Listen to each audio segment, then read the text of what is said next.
আসসালামু আলাইকুম ওয়া রাহমাতুল্লাহি ওয়া বারাকাতুহু। আলহামদুলিল্লাহি রাব্বিল আলামিন ওয়াসসালাতু ওয়াসসালামু আলা নাবিয়্যিহিল আমিন মুহাম্মদ ইবনে আবদুল্লাহ ওয়া আলা আলিহি ওয়া আসহাবিহি আজমাইন, আম্মা বা'দ। অতীব জরুরি একটি মাসআলা আমার সকল দ্বীনী ভাই বোনদেরকে জানিয়ে দিতে চাই।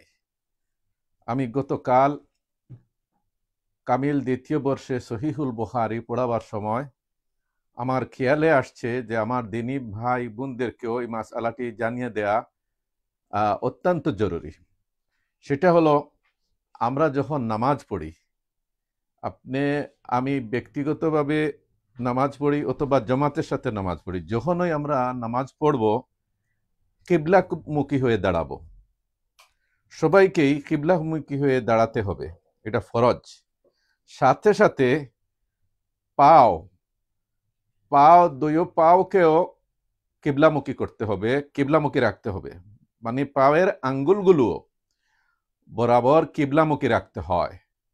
কিন্তু অধিকাংশ সময় দেখা গেছে অনেককেই যে নামাজে যে মুসল্লি ভাই যে দাঁড়ান, তার পাও হইল এই জেলে সম্প্রদায়ের মহাজালের মতো ওই দুই দিকে ছড়ানো।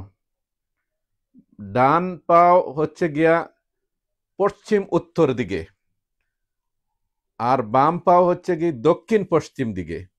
বরাবর এই রকম নয়, বরং এইভাবে আমরা দাঁড়াই।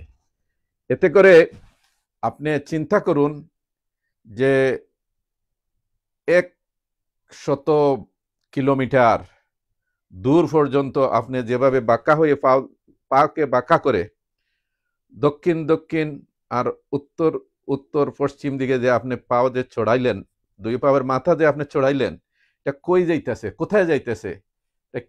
কিবলা পর্যন্ত গিয়ে পৌঁছবে, কাবাগর পর্যন্ত গিয়ে পৌঁছবে? আপনার পাওয়ের এই দৃষ্টিভঙ্গিটা, এই যে মাথাটা পৌঁছবে না, বহু দূর ডান দিকে অথবা বাম দিকে চলে যাচ্ছে। এজন্য সহিহুল বুখারীতে ইমাম বুখারী রহিমাহুল্লাহ শিরোনাম দিয়েছেন বাবু ফজলে ইস্তেকবালিল কিবলাহ, পরিচ্ছদ কিবলামুখী হওয়ার ফজিলত। সাথে সাথে বলতেছেন ইয়াস্তাকবিলু বি আতরাফে রিজলাইহি কালা আবু হুমায়দ আনিন নবী সাল্লাল্লাহু আলাইহি ওয়াসাল্লাম। অর্থাৎ পায়ের আঙ্গুলগুলোকেও কিবলামুখী রাখবে।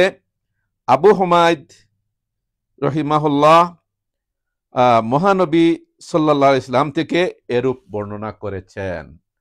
দুই পায়ের আঙ্গুলগুলো বরাবর কিবলামুখী রাখতে হবে।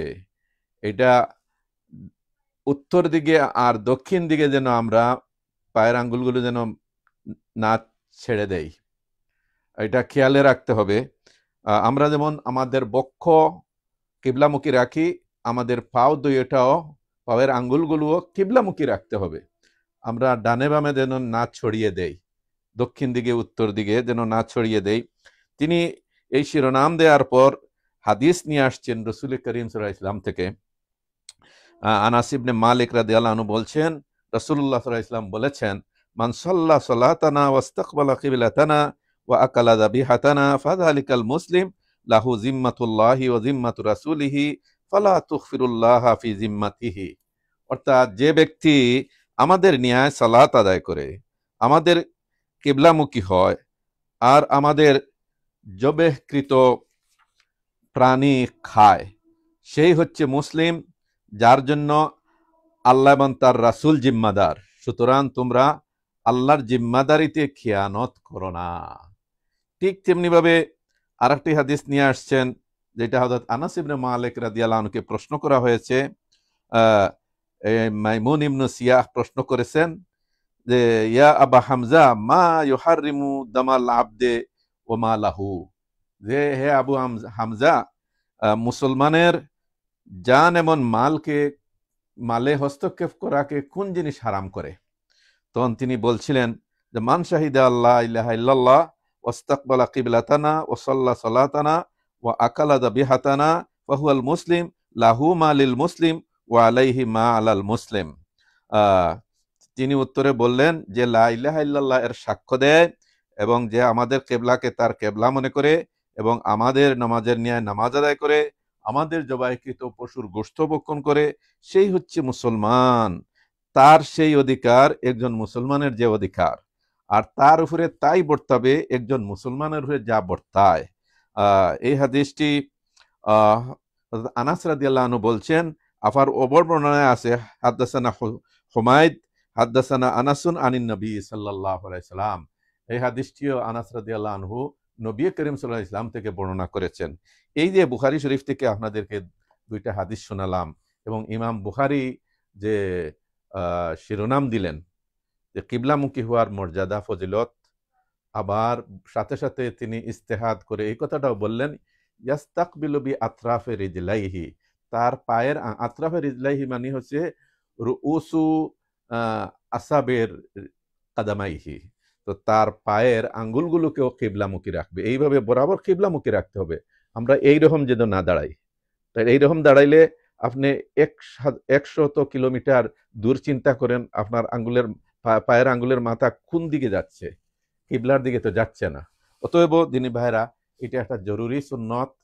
আমরা নিজেরা যেমন কিবলার মুখে দাঁড়াই, আমাদের পায়ের আঙ্গুলগুলো কিবলামুখী রাখবো ইনশাআল্লাহ, এবং শেষ বৈঠকে আমরা হাঁটুর উপরে যে রাখবো, এটা কিবলামুখী রাখবো ইনশাআল্লাহ। কেউ কেউ এইভাবে রাখে, কেউ হাঁটুতে এইভাবে হাঁটুকে জড়িয়ে ধরে এইভাবে, না না, এইভাবে রাখতে হবে। আল্লাহ তাআলা আমাদেরকে এই সুন্নত পালন করার তৌফিক দান করুন। আসসালামু আলাইকুম ওয়া রাহমাতুল্লাহি ওয়া বারাকাতুহু।